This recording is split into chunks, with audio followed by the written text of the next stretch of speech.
USAID की funding को लेकर के कई सारे सवाल उठ रहे हैं और लगातार इस मामले को लेकर के घमासान बढ़ता ही जा रहा है। इस बीच आपको बता दें कि अमेरिकी राष्ट्रपति डोनाल्ड ट्रंप ने एक बड़ा खुलासा किया है और उनका कहना यह है कि ये जो यूएसएड की ओर से 21 मिलियन की फंडिंग जो भारत को की गई है, क्या बाइडेन किसी और को वहां पर चुनाव जितवाना चाहते हैं? दरअसल आपको बता दें, जिस तरीके का ये बयान उनका सामने आया है, इसके बाद से एक बार फिर से यूएसएड की फंडिंग को लेकर के सवाल उठने लगे हैं और कहा जा रहा है कि क्या वाकई में जो भारत में चुनाव हुए हैं इसमें विदेशी हस्तक्षेप है। दरअसल आपको बता दें कि अमेरिकी राष्ट्रपति डोनाल्ड ट्रंप ने एक बार फिर भारत में वोटिंग बढ़ाने के लिए सहायता राशि देने पर सवाल खड़े किए हैं।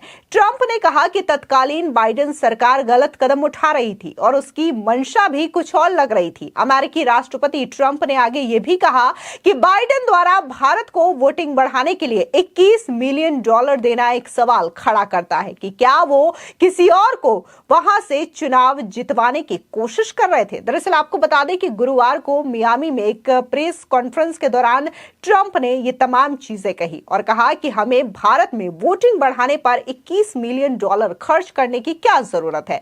मुझे लगता है कि वे किसी और को निर्वाचित कराने की कोशिश कर रहे थे। हमें भारत सरकार को बताना होगा, यह पूरी तरीके से एक बड़ी सफलता है। हम भारत को 21 मिलियन डॉलर क्यों दे रहे हैं? उनके पास बहुत पैसा है, वे दुनिया के सबसे ज्यादा टैक्स लगाने वाले देशों में से एक है। उनके टैरिफ इतने ज्यादा हैं कि हम वहां मुश्किल से व्यापार कर पाते हैं।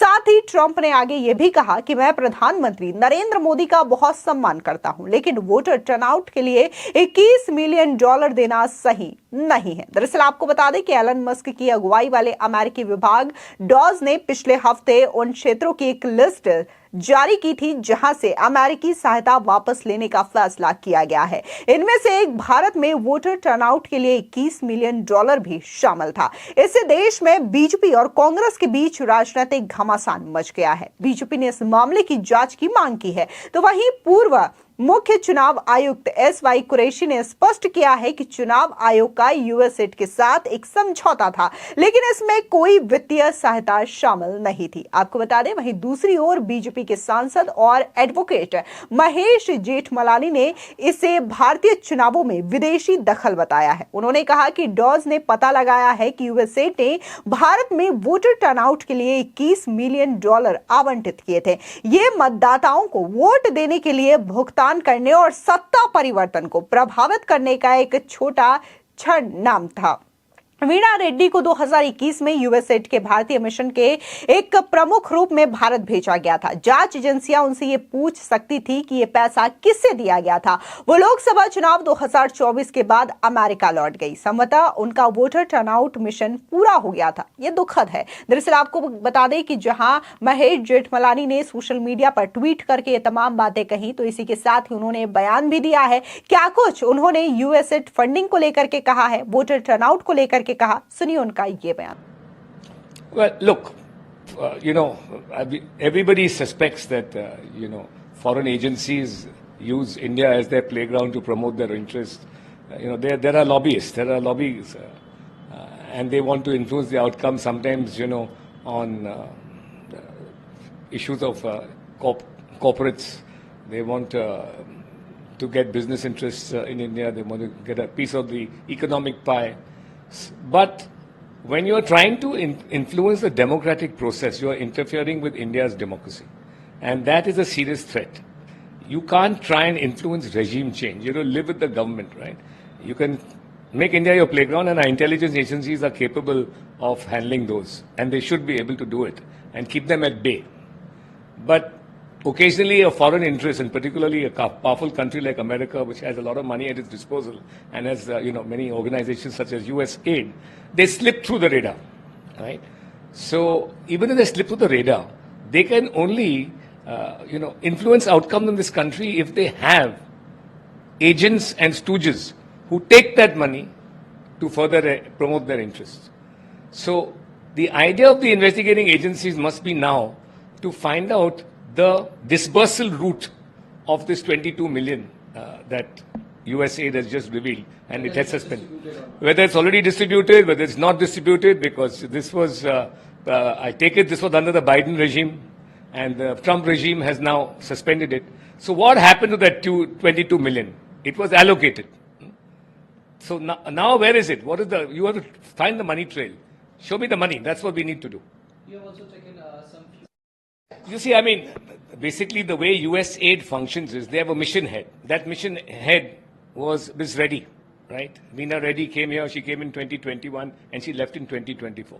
That whole period is very, they were trying to, the Biden regime has done a lot to destabilize, try and influence electoral outcomes in this country and also in the neighborhood, Bangladesh, right? So,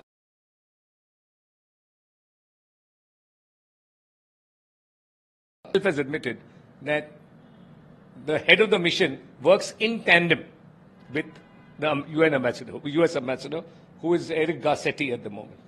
And the ultimate control of the foreign policy objectives and its implementation is in the hands of the Secretary of State, who was Anthony Blinken at the relative time. That's why I've taken those names, because they can't escape responsibility for what has happened.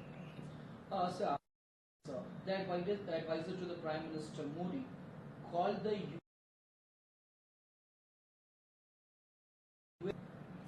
Yeah, there's no doubt about it. Look at the kind of money. I mean, it's not just the Prime Minister's aide who is saying it, but I mean, it is the President Trump himself is saying that US aid is a disgrace. I mean, look at the kind. India is one issue, right? We're upset because they tried to influence electoral outcomes in this country. But, condoms in Gaza, then transgender issues in another country, I think it was Haiti. Yeah. How does that promote America's interests? And where did all this... The absurdity of the subject to which this money was allocated, that itself is enough to get the American taxpayer and honest Americans upset. But it is also that money was never utilized. In a lot of cases, only 50% was utilized. In some cases, no money was utilized. And how it was utilized for these, what did they do, for instance, for voter turnout? We want to know that in India, right? But in those obtuse subjects, right? Gender change, transgender reforms, and contraceptives, etc. How did it promote America's interests? And did they achieve the results? Gaza's population is exploding even more and more. So that's for the American people. We are only concerned with using India as a playground for their machinations and subverting India's democracy. So those who have helped them, the local people who have helped them, whoever they are guilty of treason, they have betrayed the country, and they're anti-nationals. And they need to be unearthed, discovered, prosecuted, and punished. So now between the United States and India, sir. Look, I don't think relations were ever...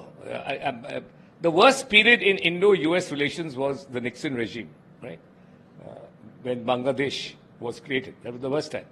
Nixon wanted to help Pakistan, 71, right? First time. But I think the Biden administration has done more to damage India, right? Particularly damage the neighborhood. And all I can say is the only beneficiary, it's not the Americans, the only beneficiary of what Biden has tried to do, regime change in Bangladesh, trying to influence and get a weaker government in India, right? A coalition government which really is subservient to the US state itself. The only people who prosper from this are Pakistan and China. Who benefits from this kind of, when you do regime change, right? It brings China a step closer. It now, ISI is now going into Bangladesh, and Mohammad Yunus is welcoming them openly. The first ship has went to the Bangladesh Dhaka after 71. After 71. So first time, I think it went to Chittagong, right? It went to Chittagong. So this is a huge change in our neighborhood, and it's a change which doesn't augur well. But President Trump has announced that he's going to lay his hands off and leave Bangladesh to Prime Minister Modi. So let's see what happens. दरअसल आपको बता दें कि Donald Trump पहले भी भारत के tariff और व्यापार नीति को लेकर के कड़े बयान दे चुके हैं। उनका मानना है कि भारत उन देशों में शामिल है जहां सबसे पहले अधिक टैरिफ है, जिससे अमेरिकी कंपनियों के लिए वहां व्यापार करना मुश्किल हो जाता है। उधर एलन मस्क के नेतृत्व वाली नई सरकारी कार्यदक्षता विभाग फिजूल खर्ची रोकने के लिए कड़े फैसले ले रहा है, जिसमें भारत सहित कई अन्य देशों की वित्तीय मदद पर रोक लगाई गई है। हालांकि इस फैसले को लेकर के अभी भारत सरकार की ओर से कोई ऑफिशियल प्रतिक्रिया नहीं आई है। अब इसको लेकर के बीजेपी ने भी सवाल खड़े किए हैं। दरअसल आपको बता दें कि बीजेपी ने रद्द की गई फंडिंग को लेकर के भारत की चुनावी प्रक्रिया में बाहरी हस्तक्षेप करार दिया है। बीजेपी के आईटी सेल के हेड अमित मालवीय ने अपने बयान में कहा कि मतदाताओं के लिए $21 मिलियन ये निश्चित रूप से भारत की चुनावी प्रक्रिया में बाहरी हस्तक्षेप है। इससे किसे फायदा होगा? यकीनी तौर से सत्तारूढ़ पार्टी को तो नहीं होगा। साथ ही अमित मालवीय ने यह भी कहा कि अरबपति निवेशक जॉर्ज सोरोस का नाम लेते हुए कि जिन पर दुनिया भर के दक्षिणपंथी राजनीतिक हस्तियों ने अपने ओपन सोसाइटी फाउंडेशन के माध्यम से घरेलू राजनीति को प्रभावित करने का आरोप लगाया। अमित मालवीय ने दावा किया कि एक बार फिर ये जॉर्ज सोरोस है जो कांग्रेस पार्टी और गांधी परिवार के जाने माने सहयोगी है, जिनकी परछाई हमारी चुनावी प्रक्रिया पर मंडरा रही है। उन्होंने दावा किया कि अब रद्द कर दिया गया यह कार्यक्रम कांग्रेस नित पूर्ववर्ती संप्रग यानी कि संयुक्त प्रगतिशील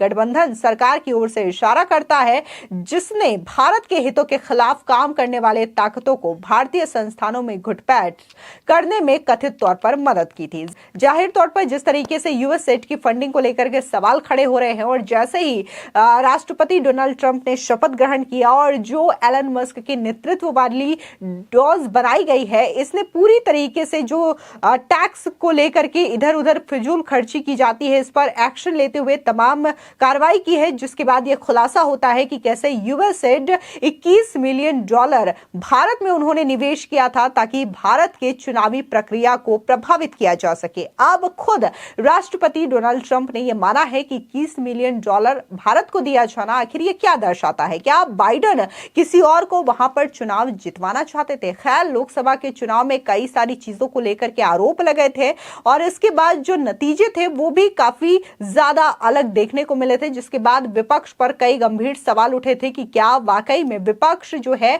वो विदेशों से मदद ले रहा है ताकि वो भारत की चुनावी प्रक्रिया को लेकर के इस तरीके की दखल अंदाजी कर सके। फिलहाल इस पूरी खबर को लेकर के आपकी क्या राय है? कमेंट सेक्शन में जरूर बताएं। धन्यवाद।